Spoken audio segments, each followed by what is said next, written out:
now, the latest from ITV News Anglia with Becky, Jago and David Whiteley.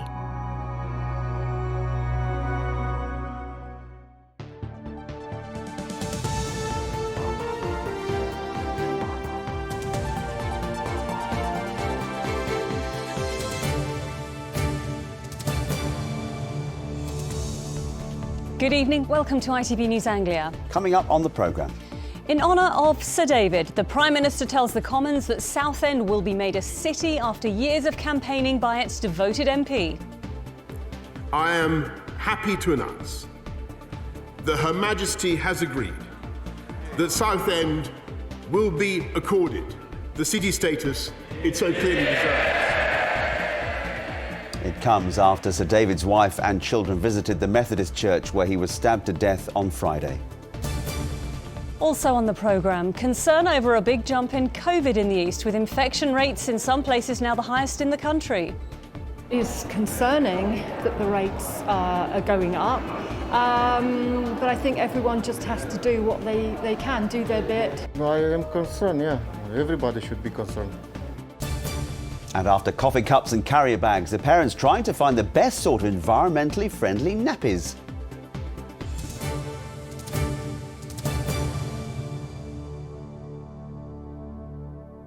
Hello from David and from me, welcome to the programme. First tonight, it's a touching and lasting legacy to emerge from a terrible tragedy. After the family of Sir David Amess today paid an emotional visit to the spot where the MP was killed, his long campaign to make Southend a city has been made a reality by the Queen. Well, as we go on air this evening, a memorial service is being held at St Margaret's Church next to Parliament for Sir David, who was stabbed to death during a constituency surgery in Leigh-on-Sea on Friday. To St Margaret's Church here in Westminster Abbey, your church. These are live images from the service taking place just across the road from the House of Commons this evening, attended by fellow parliamentarians he worked with across the political spectrum for nearly 4 decades. Well, Sir David died after being stabbed multiple times at Belfair's Methodist Church. Police arrested a 25-year-old man at the scene on suspicion of murder. He remains in custody and is being questioned by counter-terrorism officers. There was 1 minute silence in the Commons for Sir David as the Prime Minister and Leader of the Opposition led tributes from a succession of local MPs sharing memories of their friend and colleague. This country needs people like Sir David. This House needs people like Sir David, and our politics needs people like Sir David.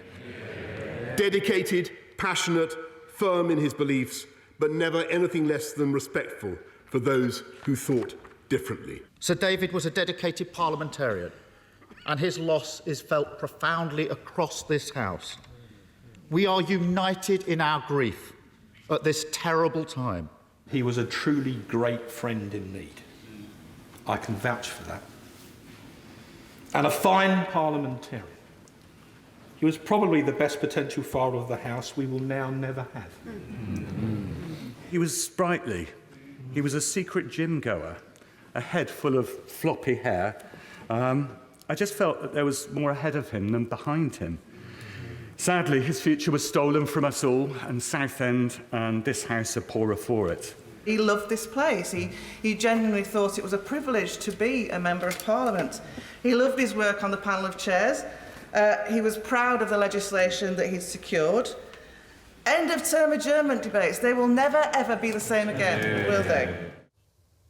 Well, our reporter Charlie Frost is live in Leigh-on-Sea for us this evening. Good evening, Charlie. More tributes there too. Well, yes, the piles of flowers and cards have been growing here throughout this weekend and today.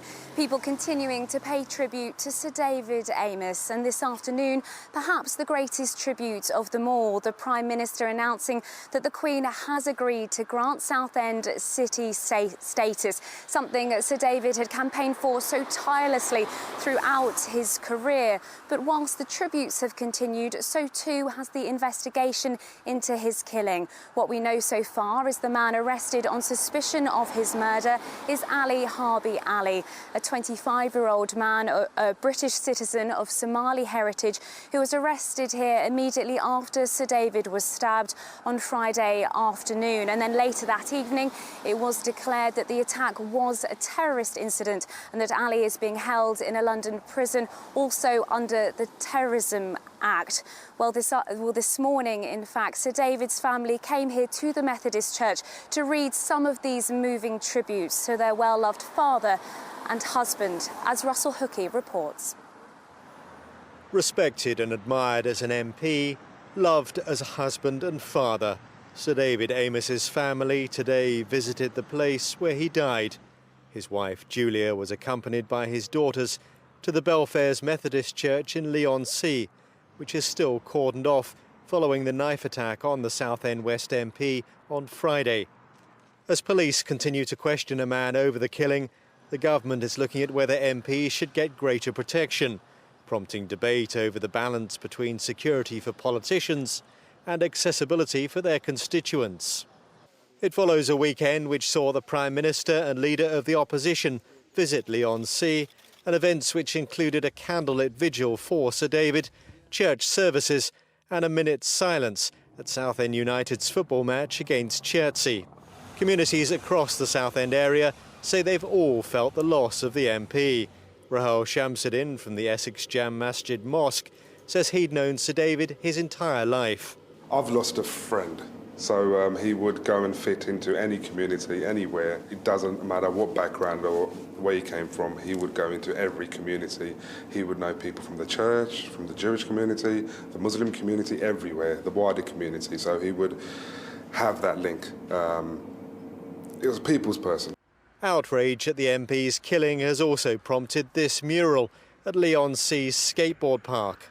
One thing that has become apparent since his death is the respect and admiration that Sir David earned among all groups across Southend. The mural appeared here at the skate park over the weekend. In fact, Sir David opened this facility around 13 years ago, and the artist has called it Why. You can see the question marks surrounding his face. I think regardless of your political allegiance, whatever age you are, this is a really horrific thing that's happened, and it's really harrowing, and I don't think it matters, from kind of what background you are or what you believe politically. I think this is still someone who was so dedicated to doing work for his local community. Meanwhile, in neighbouring Rochford district, the council says all public meetings have been postponed this week as a mark of respect to Sir David. And at the headquarters of the Southend West Conservatives, a book of condolences has been opened to allow all those affected by the MP's death to express their grief. Russell Hookey, ITV News, Southend-on-Sea. And you can keep up to date with the latest developments in the investigation into Sir David's killing on our website. That's itv.com/Anglia. In other news, health officials are urging people to take up the COVID vaccine as cases continue to rise in the region. Infection rates in the east are higher than across England as a whole for the first time since February. It's hoped that large accessible centres like the one which opened in Peterborough today will make it easier for people to get their vaccine and help mitigate the effect of children returning to the classroom. Stuart Lease reports. With COVID rates on the increase, the aim of this new pop-up vaccination centre in Peterborough's Queensgate shopping centre was to make it easier for people to get access to the vaccine. And there was a steady flow of visitors, some getting booster jabs, but others receiving their first dose of the vaccine. I am concerned, yeah. Everybody should be concerned. But I think everyone just has to do what they can, do their bit, get their vaccinations and their booster. Health chiefs say they are concerned about the rising rates of infection in Peterborough. Rates are increasing quite rapidly across the whole of Peterborough and Cambridgeshire at the moment.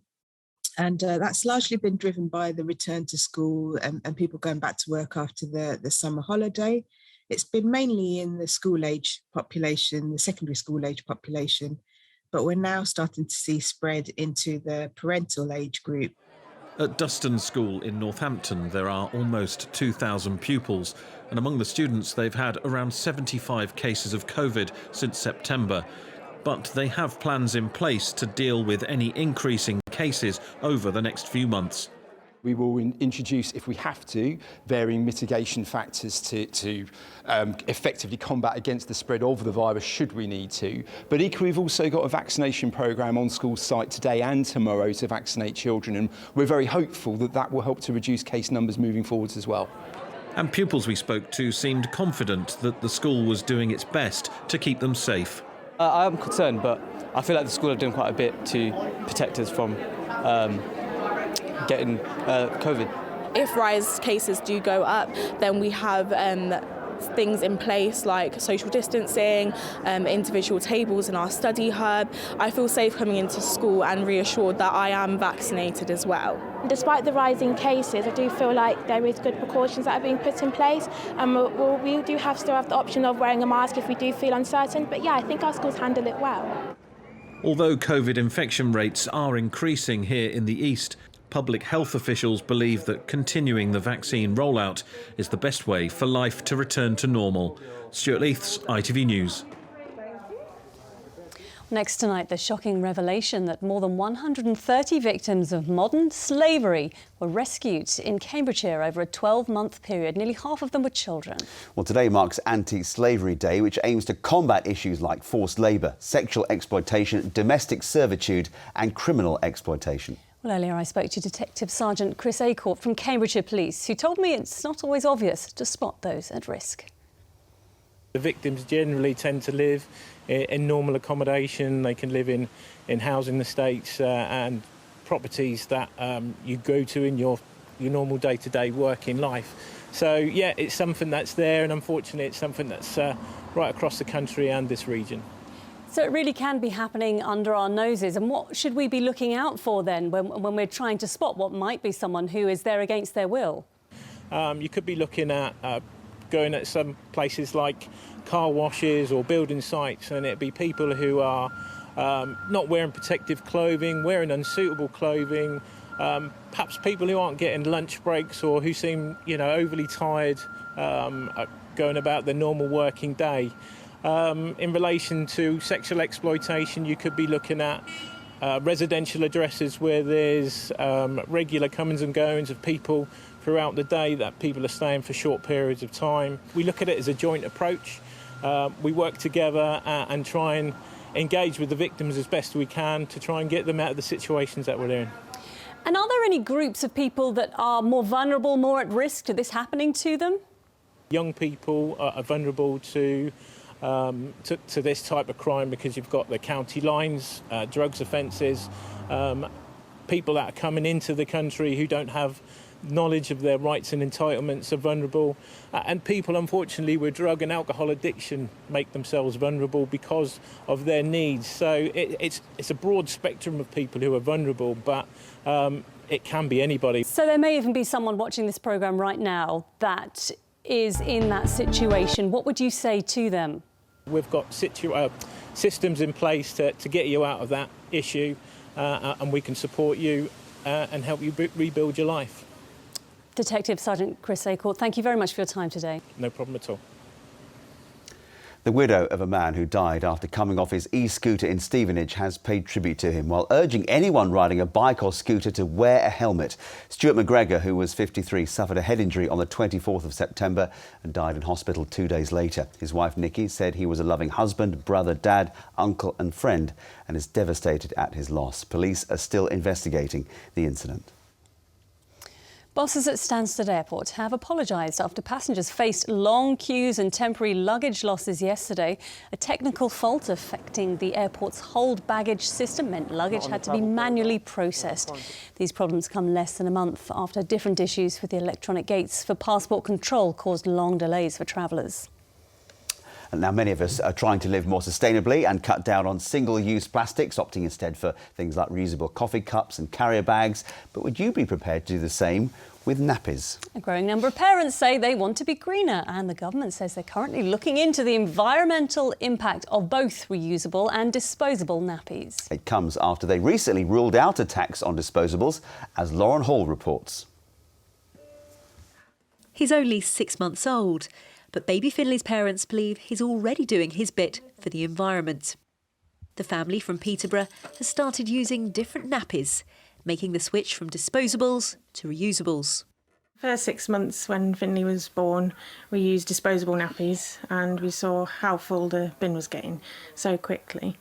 So we wanted to reduce the landfill impact by using reusable nappies. And as well as that, it's so much more kind on his skin. So he's getting no nappy rashes and also the smells are completely gone. There's a growing number of parents choosing reusable nappies. They're sealed with Velcro. One size fits most babies. This company, based near Northampton, makes cloth nappies. It's seen a huge rise in demand over the past few years. We were listed last year in the 100 fastest growing companies in the UK, and you can see that throughout the industry. And I think for parents who walk down the aisles of supermarkets and pharmacies and look online, the availability of reusable nappies has never been greater, and that's because the demand is there. That said, there's still plenty of demand for disposables. Here in the UK, around 3 billion disposable nappies end up in landfill each year. That's around 2 to 3% of all household waste. The body representing the disposable nappy industry says they are making improvements and that the alternatives still have an impact on the environment. It's important to remember that both types of nappy carry an impact. Cloth nappies consume water and energy and detergent. Disposable nappies create waste. Over the last few decades, disposable nappy manufacturers have reduced the size of nappies, which means there's less waste, there's less raw materials, there's less plastics, transport and energy. And I think this combined with the fact that they are so easy to use, they work so well, they are the preferred choice of around 95% of parents. It's certainly the nappy of choice for most families, as we found out when we spoke to some of the parents at this playgroup in Bishop Stortford. I feel guilty about using them, yet it is my convenience that I use them. I actually get biodegradable disposable nappies, and I use cloth nappies as well. Environmental issues are very important, increasingly so now. But I would say the difficulty as a parent is finding the time to do all that additional cleaning. Disposable nappies are convenient and, yeah, I wouldn't have any other way. No, sorry. Research is now underway to assess the environmental impact of both reusable and disposable nappies. The results are due to be published later this year. And for some parents, it may mean a change of nappy at nappy changing time. Lauren Hall, ITV News. Oh, that takes us back, Yeah, doesn't once it? they're mobile as well. Once they're mobile, that's it, they're gone. I used the reusable ones for a Did year you? with twins, so I deserve a medal for that. You deserve a medal, But we were Supermum. surrounded by nappies and the tumble drying, and it's just we couldn't do it in the end. Your cape is coming back from the dry cleaners. You're watching ITV News in the Anglia region. Here's what's still to come. As China cut down on the time youngsters can game online, is it going too far or is it something similar needed here? A hull of a day for Charlie as she clinches her first tour win for 2 years. And I hope you like roller coasters, because we're in for a roller coaster of a ride this week with the weather and the temperatures. Full forecast details coming up for the week ahead in the next 15 minutes. See you then.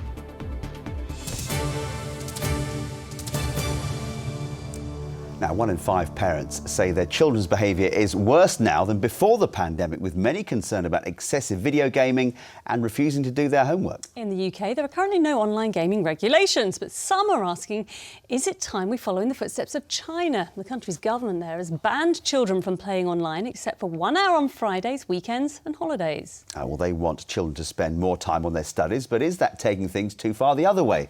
Ravnik Nandra has more on this.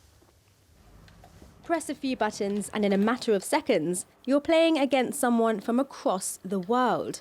But in China, they think children are online for too long and are restricting them to 1 hour on Fridays, weekends and holidays. There are some broadly shared concerns about the future of the young, the high stresses imposed on them by the education service, but also younger people might easily get addicted to online games. Mental health charity Place to Be has found 20% of parents are likely to say their child is gaming more than before the pandemic. These students at Cedars Upper School in Leighton Buzzard are learning how to be safe online and how much is too much screen time. I don't think it's a good idea because people have a lot of fun when they do it, because usually they do it with their friends and they do it together, and it's something that you can do and socialise with your friends, and I think that just makes you happy and it helps you to concentrate. I think they're a bad idea because it's it's limiting your freedom, and that's a human right. So they're basically taking away one of your human rights. I think it's a good idea to an extent, because playing too much, going on your phone and on games too much can be really negative on your mind and on your behaviour. The UK government hasn't officially commented on China's new regulations, but they're unlikely to impose similar restrictions here. And there are things parents can do to work with children. I think it's really important that they spend time getting, understanding, the games that their children play, and ideally getting involved and, and playing together. So this can give them a really good insight into the games the children are playing and what the children are getting from those games. And also as they play together, they can help them watch out for risks and teach them how to stay, safe online. These young adults definitely want to avoid any gaming regulations. They play at this centre, which gives young people with additional needs the training to start a career in online gaming. My favourite thing about it is just you get to play with so many different people that play video games from across the world. It's the best way to make friends half the time when you can't exactly meet up with them in person. I think people should be allowed the freedom to be expressive and play how they want. Just to get away from that societal demand that's actually on them. And they're creating and connecting into communities and peer groups, which is massively important in any social development. So if we're going to remove that level of social development, I'd say that wouldn't be healthy. But we have to open up the dialogue and find out what's positive, what's negative, and then of course strike the balance. Being online creates a unique community. Experts want parents and children to ultimately work together in order to be safe online. Ravneet Nandra, ITV News.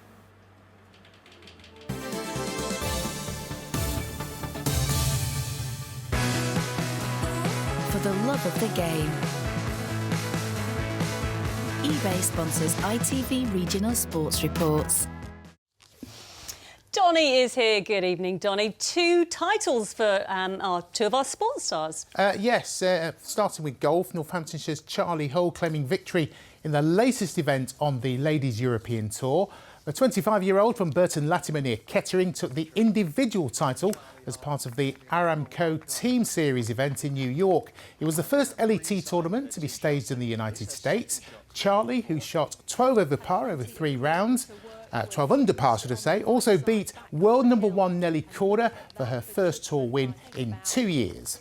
Seriously impressive. And an International Team Award in Speedway, Donny. Yes, Kings Lynn star Robert Lambert helping Great Britain win the World Team Championships. The Speedway of Nations event was held over 2 days at the National Stadium in Manchester. After losing his original partner, Ty Woofenden, to injury, Lambert paired up with Dan Bewley as the Brits raced against Poland in yesterday's grand final, and their combined scores in finishing 2nd and 3rd meant they won the final 5 points to 4 to take gold, their first team title in 32 years. Brilliant. Staying with Kings Lynn and their football club is another big FA Cup occasion to look forward to. Yes, you may remember they faced 2 EFL clubs last season in the competition. They can pit their wits against another this year after making it through to the first round. Kings Lynn will host Walsall from League 2, and there's a potential for 2 more ties against league opposition for Brackley Town away at AFC Wimbledon and St Albans at home to Forest Green. That's if they win their 4th qualifying round replays. The draw also produced 2 regional head-to-heads, Northampton against Cambridge, MK Dons against Stevenage. Plenty of points at stake for our league clubs in the interim. More EFL games tomorrow. Northampton boss John Brady hopes the intensity his team showed against Mansfield on Saturday continues when they host Stevenage. Aaron McGowan scored first in their 2-0 win. In contrast, Borough boss Alex Revell bemoaned his team's defending in losing 3-0 at Oldham. They were 2 down within 20 minutes.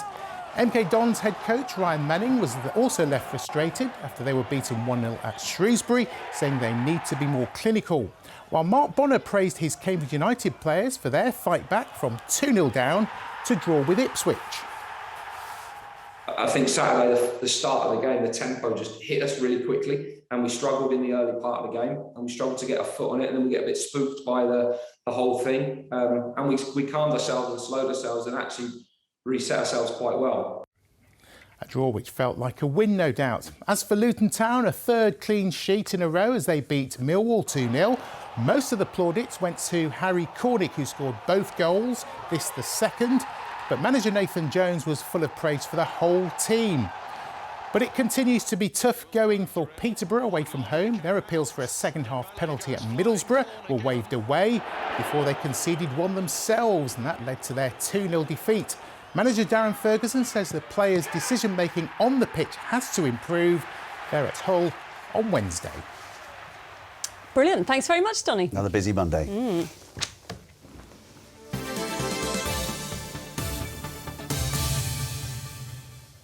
Well, the ITV Evening News is at 6:30 with the latest national and international stories. Here's a look at what's coming up with Charlene White. Coming up, tributes to the MP stabbed at his constituency surgery. Sir David Amess's family visited the church where he was killed, while MPs and Parliament fell silent before sharing emotional memories. Also ahead, England ordered to play a game behind closed doors after violence at the Euros final. And how the Netflix and chill generation are picking names for their kids. Join us for those stories and more from 6:30. It may be the 18th of October, Chris, but it has felt ridiculously mild today. 17? Very mild. Yeah. 17 degrees Celsius was the maximum we've seen across the region. Look at these temperatures, as you can see, 15 to 17 degrees. The average for this time of year should be about 14 to 15 Celsius. That's going to be that actually overnight tonight. Now, the reason, I thought I'd try and explain that, the reason is happening well above our heads, the jet stream taking control of our weather. We've got this very strong jet stream at the moment, pumping in the warmth from the near tropics. You can see the oranges and the reds on the air mass chart here. It stays fairly mild as we go through much of this week, but you'll notice the jet stream shifts southwards. We transfer to the northern side of the jet as you go towards the end of the week, and the blues dive their way in behind. And I tell you, come Thursday morning, it is going to be very, very chilly. In fact, temperatures overnight, Thursday into Friday, could be around 2 degrees Celsius. So it is going to be very cold. And something we haven't spoken about for a long time is the dew point, the feel of the air, how much moisture is in the air. And the dew point will be very, very low, and that will make it feel very, very cold. But still, lovely autumnal start first thing this morning. Had a beautiful sunrise sent in from one of our viewers here. A little bit of mist and fog, but it's going to turn wetter and windier through the week ahead. Here you go.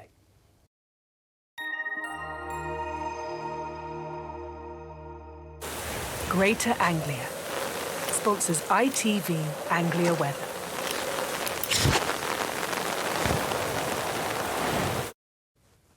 So yes, across the region today there's been a lot of cloud cover, extensive amounts. You can see that on the earlier satellite and radar pitch. In fact, the clouds stretching well into the Atlantic at the moment.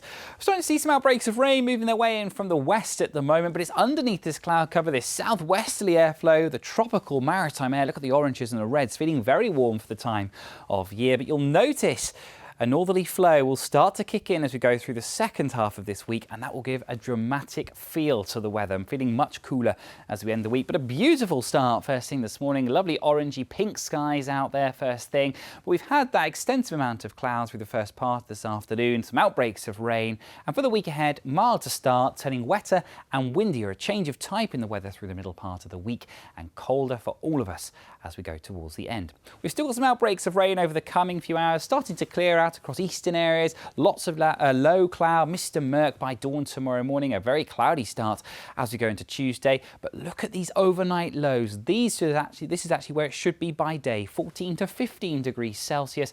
We start tomorrow morning then. Yes, it will be mild. We hold on to the cloud cover. Outbreaks of rain at first through the morning, but we start to see the wind strengthening from the south through the afternoon. That will blow away some of that cloud, bring something a lot drier for us all. And actually by the afternoon, temperatures 19 near 20, maybe even 21 degrees Celsius, 70 in Fahrenheit. That's 6 to 7 degrees above where they should be at this time of year. As we go through Wednesday, fairly blustery showers through the morning again, brightening up into the afternoon, but still with some heavy showers at times. There could be a rumble of thunder in there as well. Temperatures near 15 to 17 degrees Celsius, but it will be a little windier as we go towards Wednesday. And then a dramatic change through Wednesday night into Thursday. We see a cold front push through, fairly active, bringing some heavy rain, feeling much colder from Thursday onwards. Chilly overnight too. Take care. Greater Anglia sponsors ITV Anglia Weather. What a difference. We can't have a warm Halloween. It would just feel too odd, so it's got to get there somehow. It would be, yeah. It's going to be cooler, wetter and windier. Well, it's autumn, isn't it? Get us there by plummeting. See you tomorrow. Bye-bye.